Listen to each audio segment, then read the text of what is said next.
Hello YouTube. In Part 8 of Don't Vote for the Douche or the Turd, I rebutted Obama excuses number 10 through 3 of why he voted against the Victims Born Alive Protection Act, which would have protected babies born after a failed abortion attempt. And I included the testimony of nurse Jill Stanek, who witnessed a live birth abortion, which is where the mother is injected with labor-inducing drugs and her baby is murdered after it is born. In Part 9 of Don't Vote for the Douche or the Turd, I gave my rebuttals to Obama's final 2 excuses. Excuse number 2 is a quote on Obama's campaign website from Pam Sutherland of Illinois Planned Parenthood. Pam Sutherland of Illinois Planned Parenthood told ABC News, "We worked with him specifically on a strategy. The Republicans were in control of the Illinois Senate at the time. They all don't vote on partial birth and born alive. They put those bills out all the time because they wanted to pigeonhole Democrats." Gee, I had no idea that the big bad anti-abortion Republicans and their federal counterparts like Ted Kennedy, Barbara Boxer, and Hillary Clinton were part of a conspiracy to pigeonhole Democrats. Oh wait, stupid me. Ted Kennedy, Barbara Boxer, and Hillary Clinton are pro-abortion Democrats. Oh, how could I have forgotten that? And, of course, the final excuse, the big enchilada, the mother of all Obama lies. Born Alive and for Protection Act lies, was said during a senatorial debate against Alan Keyes in 2004. Now, the bill was put forward was essentially a way of getting around Roe versus Wade. At the federal level, there was a similar bill that passed because it had amendments saying that it does not encroach on Roe versus Wade. The language Obama is referring to is in paragraph C of the federal bill. Nothing, quote, nothing in this section shall be construed to affirm, deny, expand, or contract any legal status or legal right applicable to any member of the species Homo sapien at any point prior to being born alive as defined in this section. Obama's claim clearly does not square with the facts. As the third attempt to pass the Illinois state version of the bill, some of Obama's colleagues tried to include similar language even more explicitly protecting Roe in the bill. In the previous 2, as the head of the Health and Human Services Committee, Obama killed the bill before it could even reach the floor, despite that. Of course, even without such language, the Illinois version of the bill is very clear that, quote, a live child born as a result of an abortion shall be fully recognized as a human person and accorded immediate protection under the law. And nowhere does it mention a preborn child or an embryo. It is virtually impossible for any reasonable interpretation to be part of an effort to overturn Roe versus Wade, which last time I checked does not include the right to kill a baby after it has been born.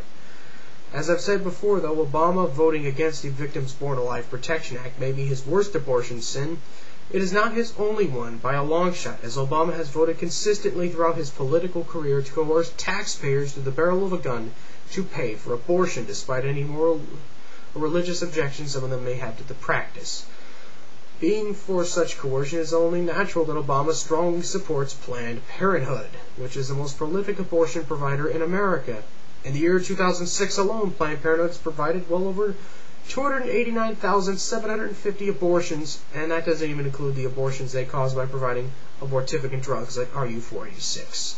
Planned Parenthood, of course, doles out protection money, campaign contributions to politicians to keep its legitimate business running, and would necessarily arrogantly disregard local, state, and national abortion laws. Such disregards got the Minnesota, North Dakota, and South Dakota chapters of Planned Parenthood fined $50,000 for violating their parental notification laws.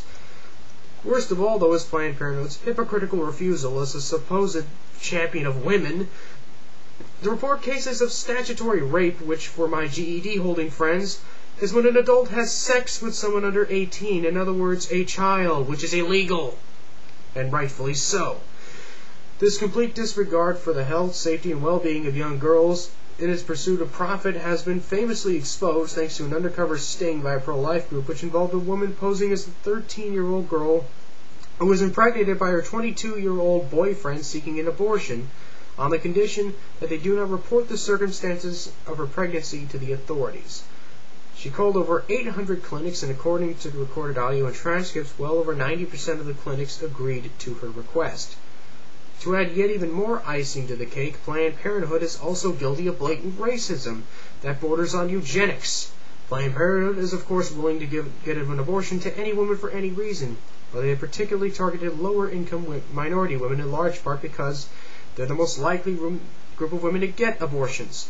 Planned Parenthood's racism was exposed thanks to an investigation by a pro-life student-run magazine of the University of California, Los Angeles called The Advocate, where a caller posing as a white supremacist